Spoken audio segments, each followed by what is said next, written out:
Hello and welcome to ABP Live. I am Reefa and we're at the ABP Networks India at 2047 Youth Conclave. मेरे साथ यहाँ है Rajyavardhan Singh Rathore. Sir, you are the Minister of Youth and Sports Affairs, Government of Rajasthan. I'm going to start with how you got us our first single shooting medal, silver, in 2004. So you were an athlete, a sports person, and that discipline I'm sure you must have taken along with you wherever you've gone. Can you tell us about how the transition was from that? So रीफा मैं सेना में था. हाँ, right. So जो अनुशासन की जो आप बात कर रही हैं, जो कमिटमेंट की आप बात कर रही हैं, जो नेवर से डाई स्पिरिट की जो आप बात कर रही हैं, वो मैंने सेना से सीखा.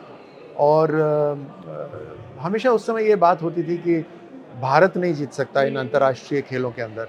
तो वो भी मेरे लिए एक तरह से चुनौती बन गई थी कि कैसे नहीं जीत सकता. 25 international medals I've seen. So I won Asian Games medal. I won Commonwealth Games 2 golds continuously. Then Olympic silver, multiple World Cup medals. I also hold a world record in my sport. So yes, it's about dedication, commitment, consistency, learning from whoever you can, and then just training in and out. तो training बहुत boring होती है क्योंकि जब आप match देखते हो तो उस समय तो बहुत सारे लोग आपके चारों तरफ हैं, माहौल बहुत शानदार होता है, बट आप उस सबको पूरा कट आउट कर देते हो. You are not seeing all those things, just focused, 100% focused. So उस ट्रेनिंग के अंदर जब आप अकेले होते हो तब आपको घंटों घंटों तैयारी करनी पड़ती है. वो कंसिस्टेंसी चाहिए, वो कमिटमेंट चाहिए, तब आप अनडाउटेडली अच्छा कर सकते हैं. और दूसरी अहम बात है कि there is a match temperament, big match temperament. So कई लोग होते हैं जो ट्रेनिंग में बहुत अच्छा करते हैं, लेकिन कुछ लोग होते हैं जो मैच में बहुत अच्छा करते हैं. So you have to have that ability कि बिग मैच टेम्परामेंट आपके अंदर हो. तो आपको पॉलिटिक्स में कहीं ना कहीं इन सब क्वालिटीज ने काफी हेल्प किया है? देखिए, राजनीति तो इतना बड़ा विषय है जिसमें बहुत कुछ सीखने को मिलता है, और एज जो हमारी खुद की क्वालिटीज़ होती हैं उनको बहुत चुनौती मिलती है राजनीति के अंदर. अलग अलग तरह के लोग मिलते हैं, अलग अलग तरह की सिचुएशंस मिलती है.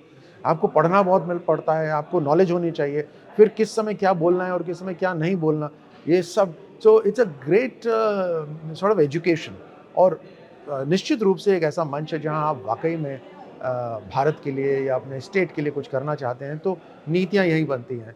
और लीडरशिप जब अच्छी होती है तो सब कुछ अच्छा हो जाता है. आपने वो कहावत सुनी है ना कि 100 lions being led by a sheep is no worry at all. But even if 100 sheep are being led by one lion, then it's something to worry about.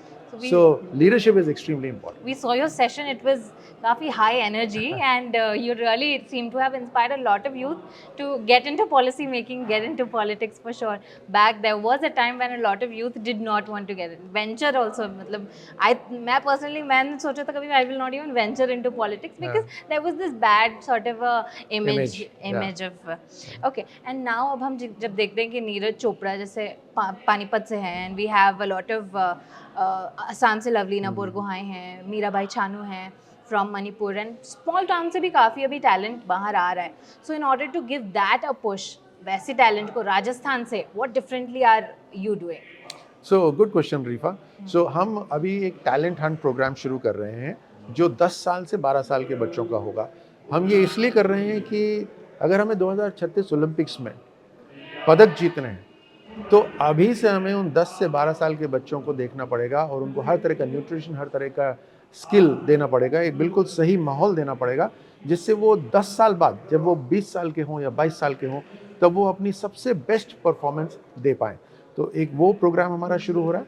दूसरा, जिस तरह से देश के अंदर एक टारगेट ओलंपिक पोडियम स्कीम है, which is जो सबसे बढ़िया खिलाड़ी हैं देश के, उनको अलग तरह से हर तरह का रिसोर्स देते हैं. कहाँ ट्रेनिंग कर रही है दुनिया के अंदर, किस कोच के साथ करनी है, स्पोर्ट्स साइंस का बैकअप होता है, न्यूट्रिशन का, पॉकेट अलाउंस का, हर तरह का बैकअप उन टारगेट ओलंपिक पोडियम के एथलीट्स को दिया जाता है. वैसे ही हमने योजना स्टेट के अंदर भी शुरू करी है. यानी स्टेट के अंदर वो जो यूथ हैं जो पोटेंशियल रखते हैं पदक जीतने के लिए, उनको स्टेट भी अब पूरी तरह से मदद करेगा. तो ये 2 प्रमुख हैं. इसके अलावा तो बहुत सारी हैं योजनाएं जो हम बना रहे हैं. ओह, दैट्स अमेजिंग. और आज के यूथ के लिए, जैसे पहले it was very, I don't know if it was so easy, लेकिन ऐसा लगता है कि शायद पहले थोड़ा इजी होता होगा because you just compare with your personal best. पर आज की डेट में with social media there is so much going on. आज के यूथ जो है वो अपने आप को कंपेयर कर रहे हैं बाकी पूरी दुनिया से.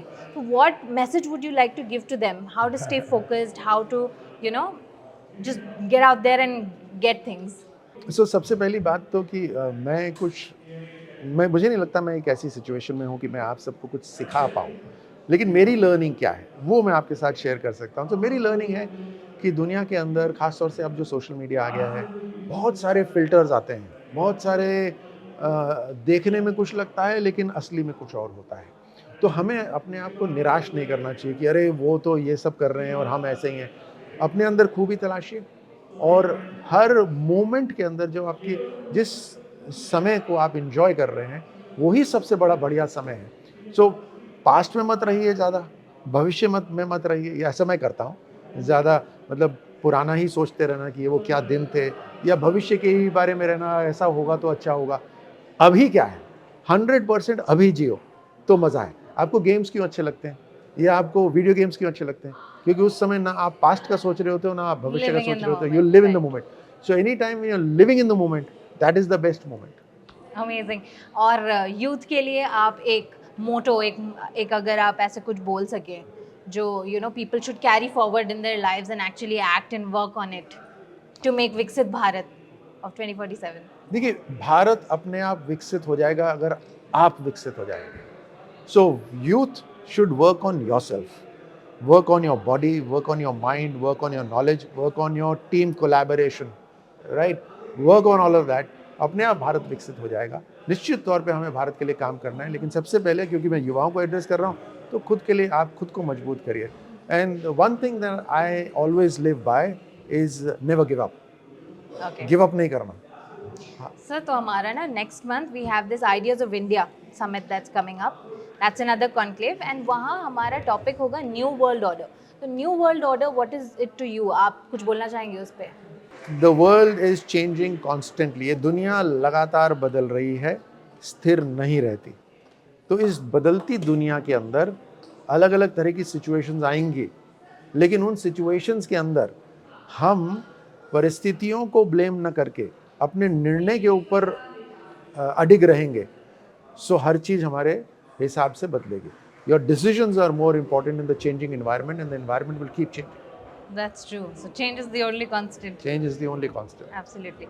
Thank ठीक you है. so much, sir.